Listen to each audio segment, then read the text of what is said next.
All right. This is exactly paper one, and we're still looking at the performance questions. And this time around, I'm going to take you through a series of information, just a little bit of enlightenment of what exactly you're expected by the examiners as far as paper one is concerned. We're going to look up to a few items here and there. We are going to be random.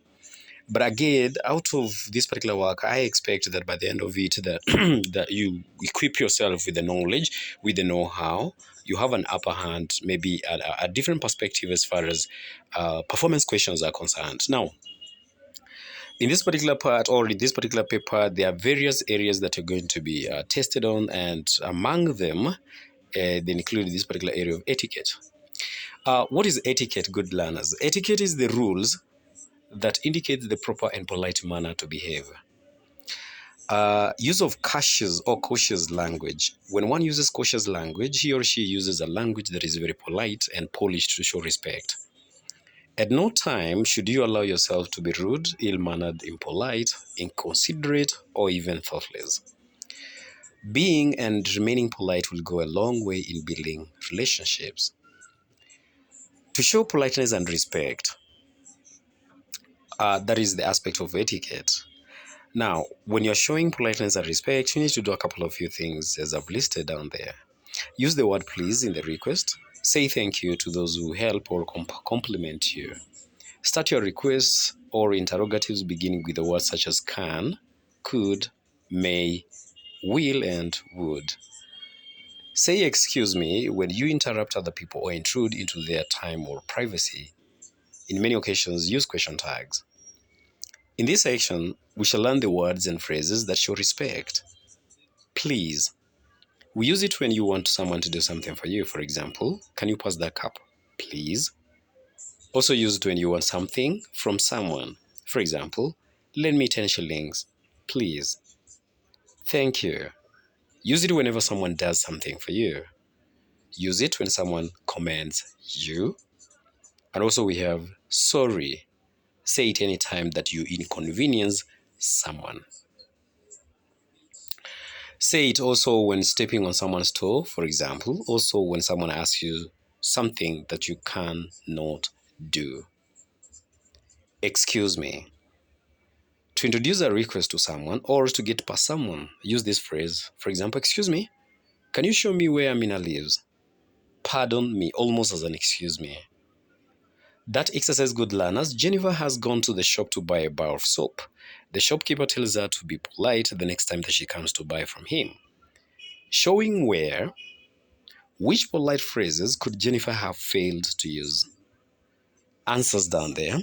Jennifer would have failed to use the expression thank you after being given the bar of soap, or failed to use please when asked to be given the bar of soap, or maybe failed to use excuse me to get the shopkeeper's attention. Exercise 2. Read the dialogue below and then explain how Jacinta expresses politeness. John, I would like to send this letter to Japan by airmail. How much is the charge? Jacinta, it's £1. Do you need extra stamps? John, I do. I have been I've been also expecting a package from New York. Here is my identity card and a receipt. Jacinta, would you mind signing this form? Here's the package. John, finally, I would like to send this registered letter to London. Jacinta, please fill in the complete address in capital letters. Now, these are the answers. She has used please when asking John to fill in the address. She has used would in asking the questions. Non-verbal cues or non-verbal skills in listening and speaking. Importance of respecting personal space. Would you want to start with what is personal space? Personal space is an imaginary area between a person and their surrounding area. This space makes the person feel comfortable and should therefore not be encroached. The distance can exist at work, at home, and in our social circles. The personal space varies depending on factors such as gender, trust, relationship, familiarity with the person. Why respect people's personal space? To make them feel comfortable, to maintain rather good relationships, and also to enhance listening, especially during a talk. General personal space rules. The personal space guidelines below will help enhance listening and speaking.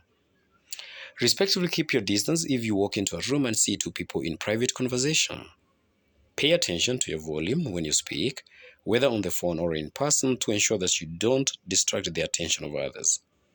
Maintain physical space at the table and chair rows so that people around you have enough room to write, raise their hands, etc. Be mindful of the amount of perfume or cologne that you wear. If it is in excess, it might distract others. Never lean on the other person's shoulder unless invited to. Don't eavesdrop on another person's phone conversation. In case you overhear details of the conversation, keep it confidential. Dealing with the space intrusion. Depending on the nature of the intrusion, you'd deal with space encroachment in different ways. Here are the steps of dealing with a person who leans on your shoulder. Lean away or take a step back away from the person, hoping that they would take a hint. Come right out and say that you feel discomfort being too close. Explain why you need more space. You can, for example, tell them that you need more space to write.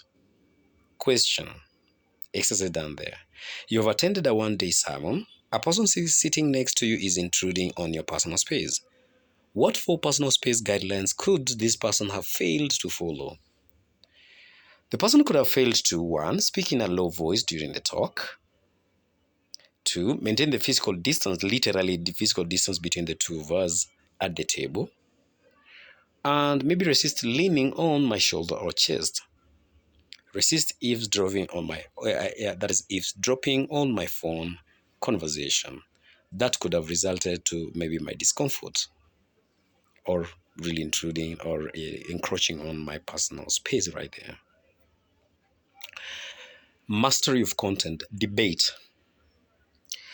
A formal contest of argumentation between two sides is what debate is. Debate embodies the ideals of reasoned argument and tolerance for divergent points of view.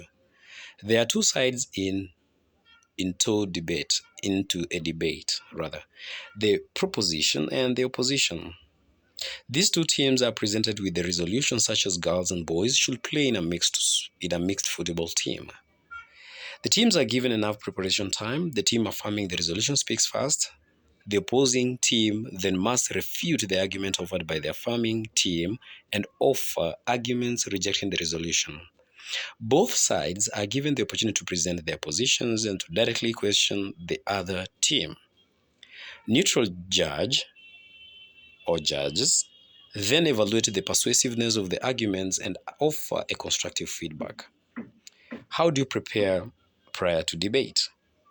Of course, preparation time. This is the time that you have from when the motion is announced to the beginning of the debate. Now, during this time, research the motion to get facts. The facts can be got from the teachers, other students, etc. Write notes on the facts. You can occasionally look at them during your presentation. Practice how to speak. Do it in front of friends and relatives as well as in front of your mirror. If anxious, do some physical exercise. You can also take a deep breath just before your presentation. And of course, dress decently. Points delivery. Here are the points that will help you be successful during your points delivery. Deliver your points in a confident and persuasive way. Vary your tone to make you sound interesting. Listening to one is boring. Speak quite loudly to be comfortably heard by everyone in the room. Shouting does not win debates. Make eye contact with your audience, but keep shifting your gaze. Don't stare at one person. Concisely and clearly express your points to be understood by your audience members. Provide proof for each point that you put across. If you don't, you will not earn a point. Speak slowly and enunciate your words. When you slow down your speech, you give your audience and the judge more time to process your strong points. Use gestures to elaborate on your points. Pause to divide your major points. Heckling. Only supportive and argumentative heckling is permitted. Heckling is a brief phrase that is about 2 words on other nonverbal actions that are directed to the judge of the debate. They are a reminder to the judge to pay close attention to the message immediately expressed by the speaker. There are 2 types of heckles. those that are non-verbal, such as rapping the knuckles on the desktop, and then also rapping the palm on the desk, stamping the feet.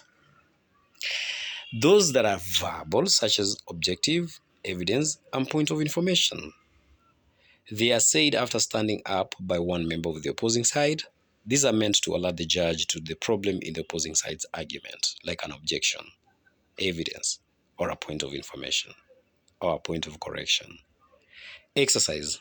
After you deliver your points during the debate, everyone claps for you. How could you have delivered your points to earn their heckling? Good learners, if you're following through this one, how about a comment section? You patch me or you drop me a comment on maybe 2, 3, 4 points that you could have done to deliver or to call for or to appeal for your audience's heckling. Silent reading. It involves reading without pronunciation or pronouncing the words out loud. It is reading to oneself. Bad silent reading habits. The following are some of the bad silent habits which you must try to break. Moving your lips when you read. Vocalizing. Vocalizing means that you're pronouncing words in the voice box of the throat without making sounds. This also slows your reading rate to that of speaking. There's a regressing out of habit. Regressing means rereading a word, phrase, or a sentence out of a habit and not because of need. Sometimes it is necessary to reread something, especially in a difficult passage, but habitual unnecessary regressing really slows you down. Reading one word at a time. There's a bad silent reading habit. Moving off the heads as one reads. Pointing the words as you read. That is a poor or a bad reading habit. Using a dictionary. Reasons for using a dictionary. A dictionary is a very important tool for anyone who is learning a new language. With a good dictionary, you can do the following one. Look up the meaning of an English word you see or hear. Find the English translation of a word in your own language. Check the spelling of a word. Check the plural of a noun or past tense of a verb. Find out other grammatical information about a word. Find the synonyms or antonyms of a word. Look up the collections of a word. No, that is the collocations. That is maybe, let's say, for example, the connotations, the collocations of a word. Check the part of a speech of a word. Find out how to say a word. Find out about the register of a word. Find examples of the use of a word in natural language. To be a good dictionary user, however, it is not enough to know what to use the dictionary for. You must also decide which is the best dictionary for any of the purposes listed above. Finding words quickly.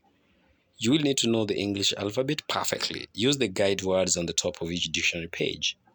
Finding the right meaning of an English word. Very often, when you look up a new English word, you find that it has more than one meaning.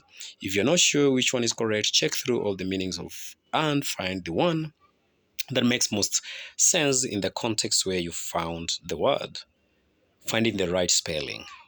Another problem that you may have when you want to check your spelling but you can't find the word you're looking for, here's what to do. If you're unsure of the first few letters, just look down the page until you find the right spelling. If you are not sure of the first few letters, try some other possibilities. You know, for example, that some words that start with an N sound have P as their first letter. For example, if you can't find the word under N, try looking in the P pages. Using the library. When you walk into a library, there are many resources at your fingertips.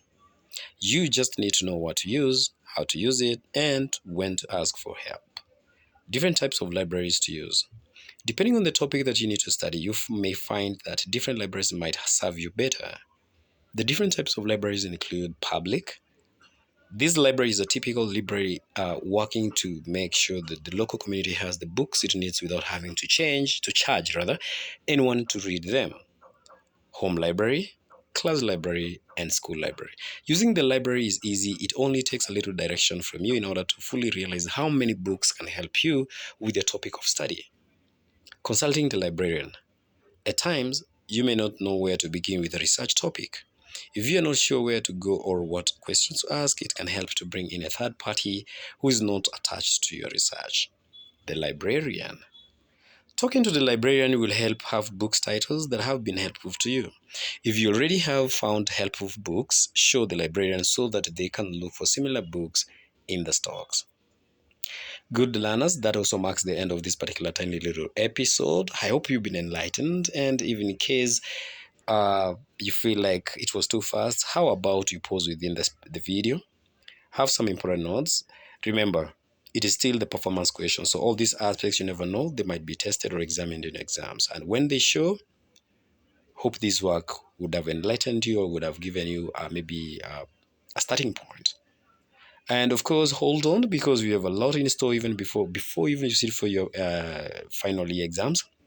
We've got many several performance questions that are in 9 in store, especially specifically meant to help you or to boost your performance as this particular paper and this section is concerned.